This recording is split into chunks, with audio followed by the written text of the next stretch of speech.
I always want my children to remember me by my laughter. My laughter. Because I can be in the room and see something funny. They can be in the kitchen or they can be in the room. I can, whatever. And the moment I laugh, they run straight and say, like, Mommy, Mommy, Mommy, what's so funny? You know? My laughter, I think. Well, my childhood was interesting. Last of 8 kids. So I was, in most cases, very alone. But it kind of allowed me to be creative. I had to find things to do, and I love to read. My elder siblings were all in boarding school, so I was home alone most of the time, and I used to talk to myself a lot. But honestly, I think childhood was good. By God's grace, it was good.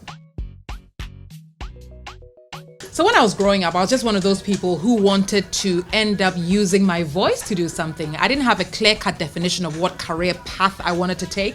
So honestly, I think I kind of gambled a little bit on my life, I have to say. Only in hindsight now do I see that, oh, it could have gone the other way.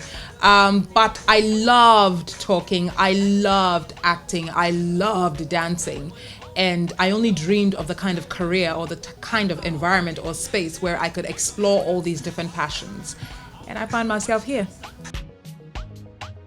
Well, my mom is, doesn't everybody say their mother is a very strong person? Yes, my mother is a really strong person. 8 kids back to back. Well, not really back to back, but you know what I mean. My mother is the type, she's extremely religious, extremely spiritual. She is just one of those people who will say, you know what, I had a sense that you were going through this, and when she calls you, you will really be going through it. My mother is a selfless individual, very, very tough. I mean, my mother is one of those people who didn't allow me to do all the things I wanted to do, growing up. But I have her to thank for my discipline and my sense of work ethic, my confidence for sure. And my passion for God, really. I've got my mother to thank for that. And I think in most cases, what she did was she made sure she instilled everything she could in my siblings and I. And then kind of at a certain age, I remember her basically just saying, okay, now do whatever you want, because she had the trust that we would turn out okay.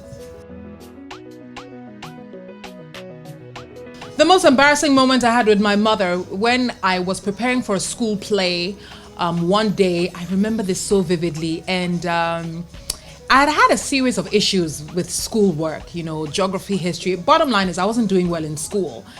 So she had been called to school maybe about a month prior, warned about my performance and everything like that. So she was taking a serious look at what I spent my extra time doing.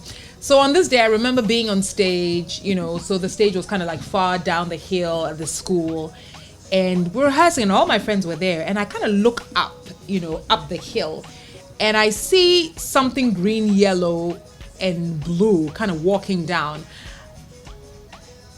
The funny thing is, I know I saw my mom, but my brain was kind of telling me that, no, it cannot be her.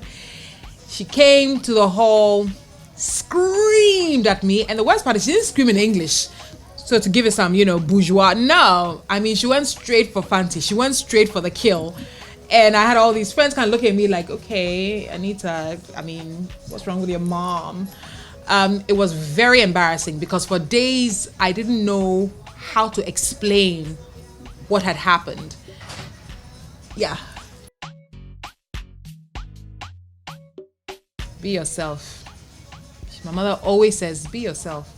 Whenever I go home, oh, mommy, I can't. Be yourself. Oh, mommy, I want this, but I don't know. Be yourself. And being myself has really brought me to where I am. It is a place where there is no complacency. There's a lot of humility. There's a lot of pride. There's a lot of self-respect. And most importantly, there is a deep understanding and passion for God. Early mornings, the most fulfilling thing about being a mother, early mornings when your kids kind of crawl into bed and they hold you, and it's the most beautiful thing. But I think even more is when you speak with your children. Remember, mind you, I'm not saying speak to, I'm saying speak with. You speak with them, they really want something, you explain to them why they can't have it, and they kind of take a few seconds to ponder and they say, okay, mommy, we understand you. It's the most fulfilling thing. They know I love them and they love me back. But when you have an understanding with your children, or when I can explain and they can understand and they can show me why or how they understand, it's priceless. Of course, I've had challenges being a mother. I mean, look at my work. You know, I have a lot of things going on. I want to be home a lot of the times, but it's not easy. You know, so the challenge here is we live in a world that is extremely competitive, in a world where things aren't as easily achievable and attainable as perhaps they used to be, or maybe this is how life has always been. So having to balance, you know, and literally sometimes trying to be at two places at the same time. It's impossible, right? But yeah, it's the kind of life you live. You know, you're working, you're doing something, you finish at 4, but a school play starts at 3:15, and it is tough. It is tough, very challenging. Life has only just started, honestly.